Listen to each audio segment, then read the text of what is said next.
Hey everyone, I've got something I'm really excited about to show you today. It's a sneak peek at a project I've been working on for over 2 years.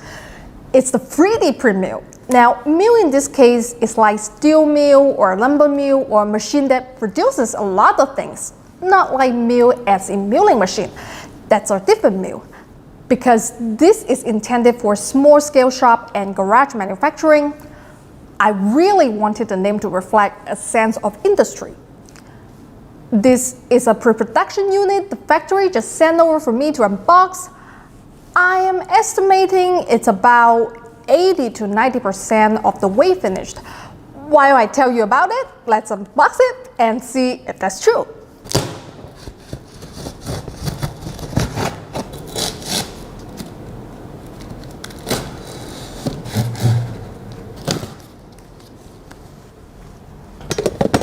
Okay, let's see what we've got.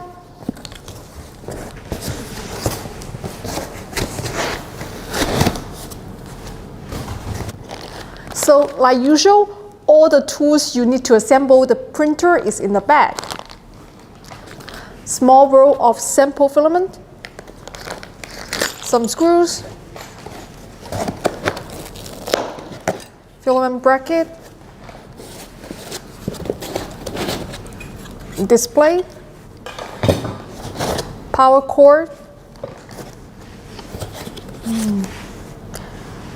and it's the gantry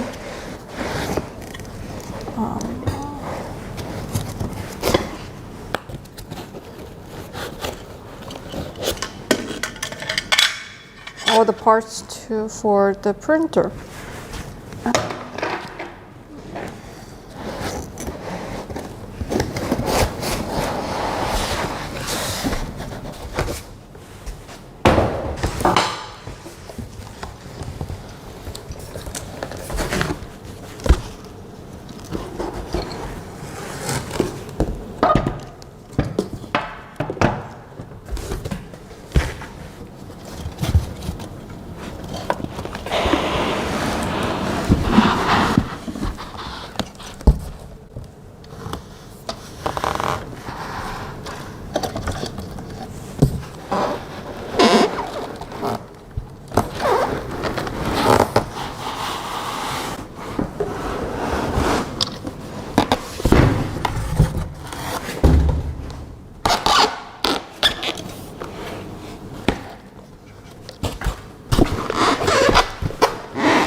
What this is a combination conveyor belt and 3D printer, otherwise known as an infinite C 3D printer.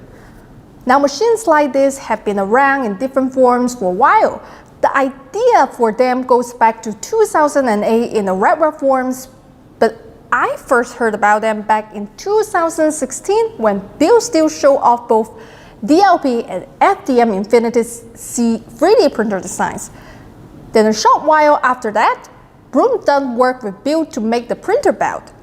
After that, Carl Brown aka Narcs 3D made the White Knight, the first really viable open source infinite C 3D printer kit. So while this design is original, of course like all 3D printers these days, it's built on work that come before it.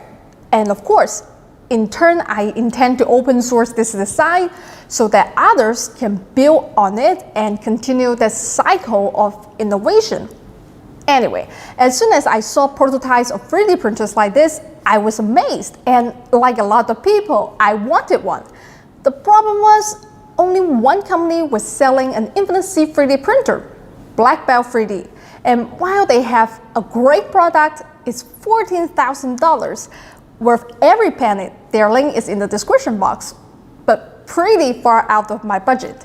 So there was no way I could buy one. But unlike a lot of people, I have access to Shenzhen's manufacturing ecosystem and a good track record promoting and open sourcing designs like the Ender 3, which is now the best-selling 3D printer in the world. So back in 2018, I set up meetings and started pushing my sponsors at Creality to make an Infinite C 3D printer.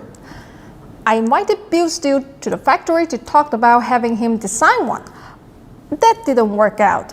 Chinese companies don't like to be early to market with unproven designs.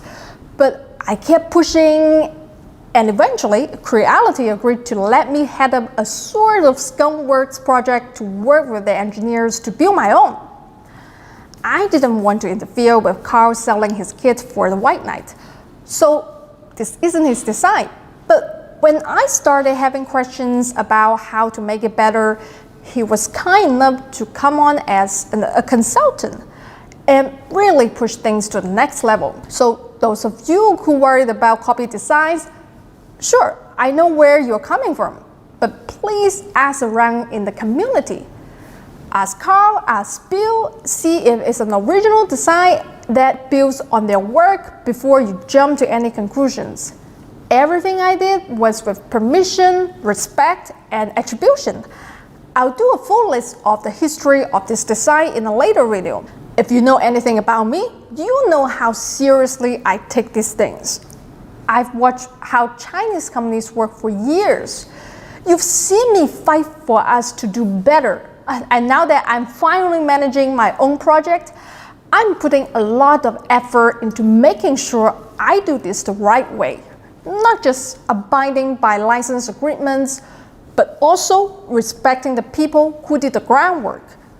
Kindly show some support for that so others see that there's a right way and a wrong way to do things, and it matters what choice they make. Okay, let's try printing.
Alright, a few thoughts.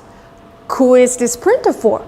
If you want to make 1 to 10 of something, a normal 3D printer like the CR10 version 2 or the Ender 3 version 2 still probably makes the most sense.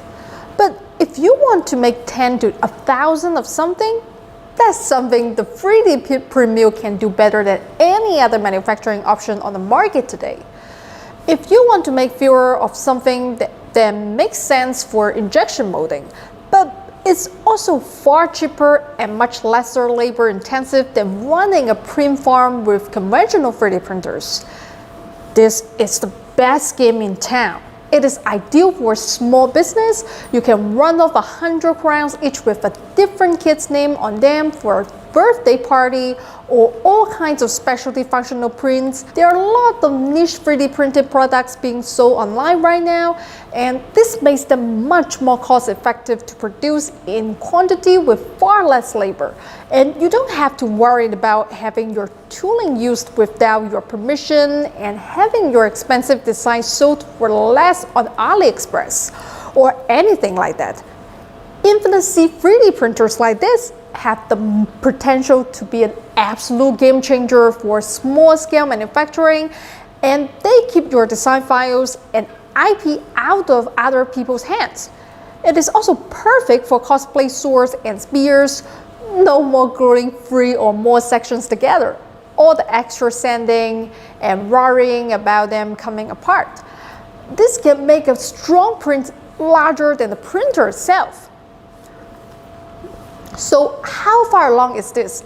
Now this is my baby, so I have zero objectivity, but let me tell you my thoughts. I'm happy with the build quality, interface, and basic functionality.